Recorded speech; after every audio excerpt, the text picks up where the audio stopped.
my voice? Yeah. I greet you all. This is Zehra Betül Güney from Sakarya University. My speech is going to be about the emergence of Takfiri groups in Egypt and their relations with Said Qutb.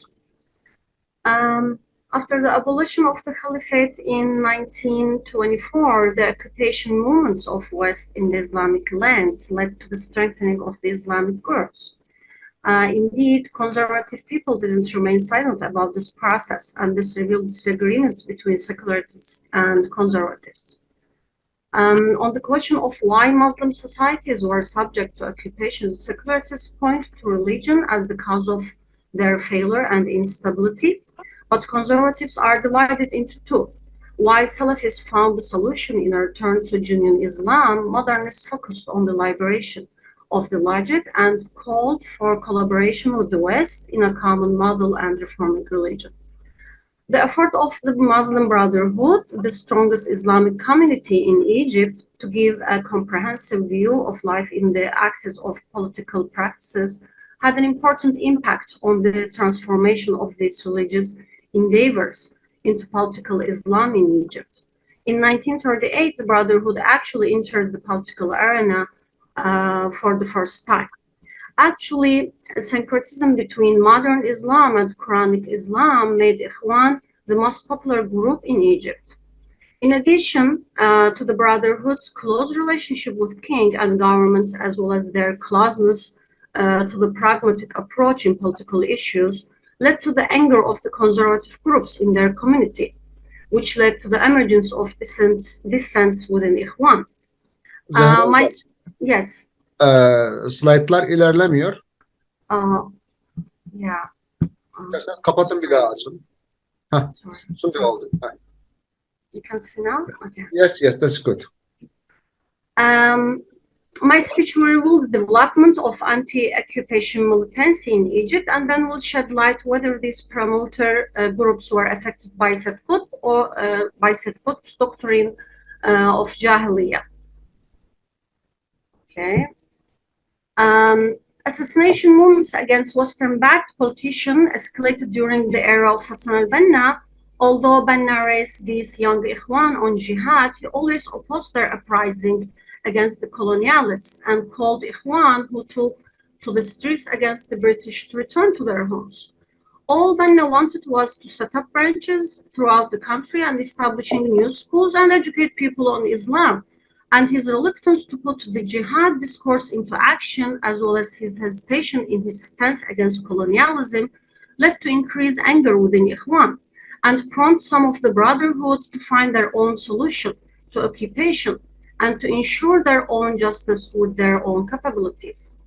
Thus, the existence of a promotive secret organization called the Special Apparatus Nidam al-Nidam al-Khas in Arabic emerged in the community to rid of British colonial control on Egypt by engaging in bombings and assassinations. The statements indicated that there's no harm, if necessary, in killing even a Muslim for the sake of benefit, were seized in the house of those jihadist Ikhwan, which was used as religious legal evidence for their assassinations. There are many opinions about jihadist groups that first appeared in Egypt.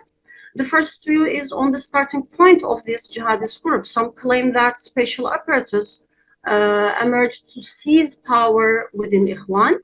Others argue that they emerged to rid of British invasion. The second view is whether their spiritual leader was Said Qutb or Hassan al-Banna. The third view is on the whether these jihadist groups are still consider themselves to be members of Ikhwan. Bombs, attack, and assassinations carried out by these jihadist groups throughout the country in 1948 caused them to be exposed. Hassan al-Banna declared that these groups were not Ikhwan and were not even Muslims. The fact that this discourse of Banna, who didn't issue a takfir statement about the king, who was having alcohol, imprisoning those who rebelled against the British, and who was having a close relationship with women, caused great anger, and he was killed after this statement. Contrary to Banna, Qutb took an opposing stance to the system he called Jahiliyyah. since the system he lived in was the same as the pre-Islamic system.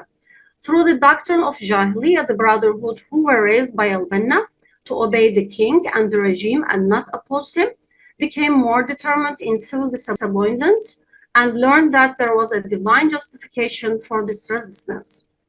Qutb's political stance revealed the liberal position of Ikhwan that tries to maintain the status quo, and this caused the second division within Ikhwan society itself. Comparing them with Qutb and criticizing that the brotherhood was on a liberal line, Hudaybi developed the rhetoric about Qutb and that although he is on the right path in religion, he is politically wrong.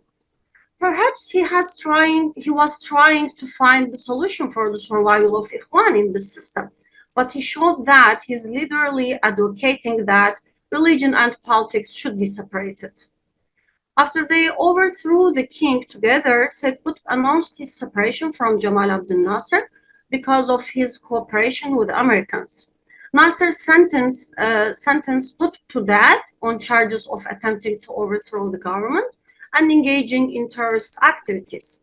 There were everyday claims about Qutb in the newspapers, and smear campaign was started with the allegations that he was the leader of the special apparatus and killed people across the country. Although these claims are mentioned in many books, 3 points reveal that this is apocryphal. Firstly, when asked about these groups, Qutb himself stated to his friend Abbas Sisi in prison that these groups came to him and demanded him to fight with them. When he heard that they were planning to kill Nasser, he told them that it's forbidden according to Islam and tried to convince them not to do such a thing, but they left him ignoring his advice.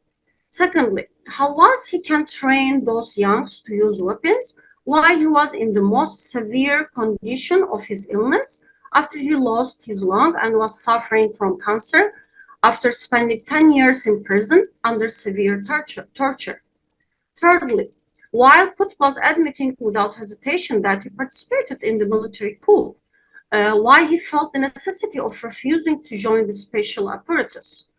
Qutb stipulated that innocents should not be killed even during a military coup. Regarding this, it's obvious that he would not participate in their action, which is always engaged in assassination attempts. Hudaybi also participated in this defamation campaign and wrote his book, We Are Preachers, Not Judges, to be a rejection for Qutb's doctrine of Jahiliyyah.